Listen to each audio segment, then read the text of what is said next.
Hoje se fala muito na ideia de acolher as pessoas. A gente vive numa sociedade que propaga isso, porém também numa era em que entendemos um comportamento bastante esquizoide das pessoas. Só que quando a gente fala da atuação do analista, nós também estamos falando de uma pessoa que acolhe, mas ao mesmo tempo não cria um vínculo tão intenso ao ponto de tornar o paciente dependente dessa aproximação. Isso não é nada favorável para a análise.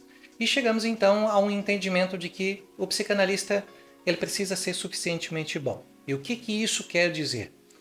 Esse é o nosso assunto de hoje para essa conversa desse vídeo. Vamos lá?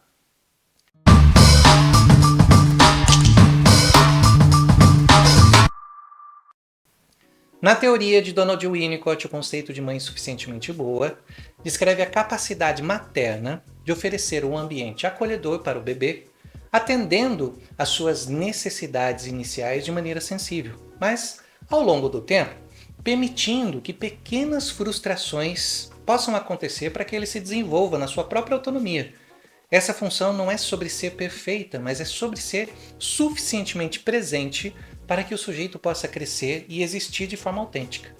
Esse mesmo conceito pode ser transposto para a clínica psicanalítica, para o papel do psicanalista nesse caso. Assim como uma mãe suficientemente boa, que precisa sustentar o seu bebê no início da vida, o psicanalista deve sustentar o processo psíquico do paciente, oferecendo um espaço de escuta genuíno e acolhimento.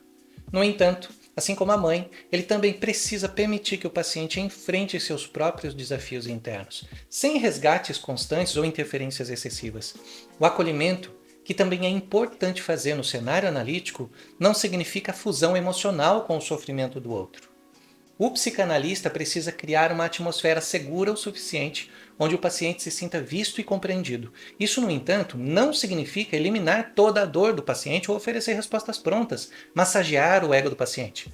O processo de análise exige que o paciente elabore seus próprios conteúdos internos, e isso só ocorre quando tem um equilíbrio entre o acolhimento e a frustração, o suporte e a autonomia.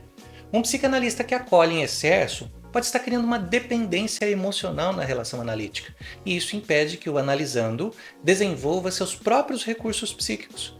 Isso também acontece quando o analista acha que deve dizer ao analisando o que ele deve fazer. Cria-se um hábito como se fosse um oráculo, e isso impede o enfrentamento dos conflitos internos e o desenvolvimento dessa autonomia. Por outro lado, um psicanalista distante ou neutro demais pode falhar na construção desse vínculo necessário para o trabalho analítico. A questão central é: como ser um psicanalista suficientemente bom? Primeiro de tudo, escutar sem julgar. A escuta psicanalítica é um dos pilares da prática.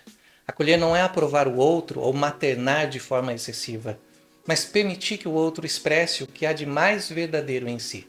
Também precisa sustentar a angústia do paciente, isso é muito importante. Muitas vezes o paciente tentará transferir para o psicanalista a responsabilidade de aliviar seu sofrimento.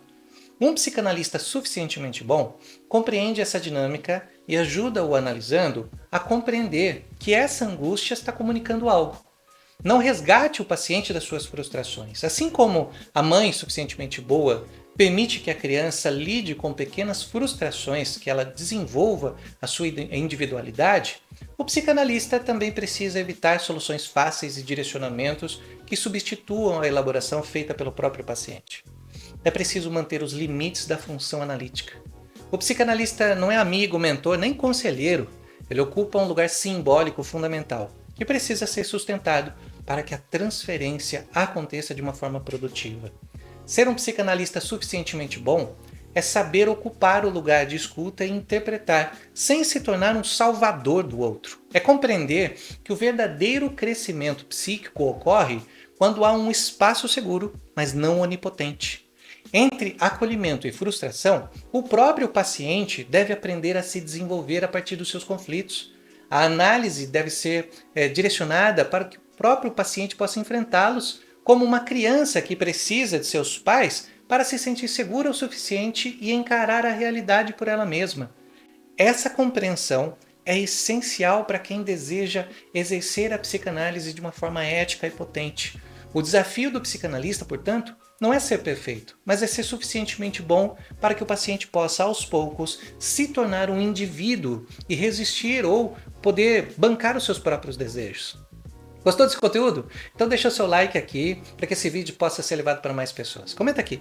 Como é que você vê o papel do psicanalista? Como é que você vê essa dinâmica de um ambiente suficientemente bom, de algo que possa ser um espaço para o próprio paciente poder lidar com seus conflitos, principalmente na ideia de que nós não estamos aqui nem como conselheiros, mentores ou alguma coisa assim, mas estamos aqui para poder conduzir as pessoas a se entenderem dentro da sua própria dinâmica. Esse é um dos maiores desafios que nós temos e é importante que um psicanalista sempre se conheça, se veja, esteja no seu divã, estude e continue se desenvolvendo para que isso possa ter um reflexo bastante positivo no set analítico. E continue aqui com a gente, continue aqui acompanhando esse trabalho, isso ajuda bastante a gente também a divulgue esse vídeo para mais pessoas. Eu vou ficando por aqui e eu espero você num outro momento para a gente poder conversar sobre outro assunto. Beleza? Até mais!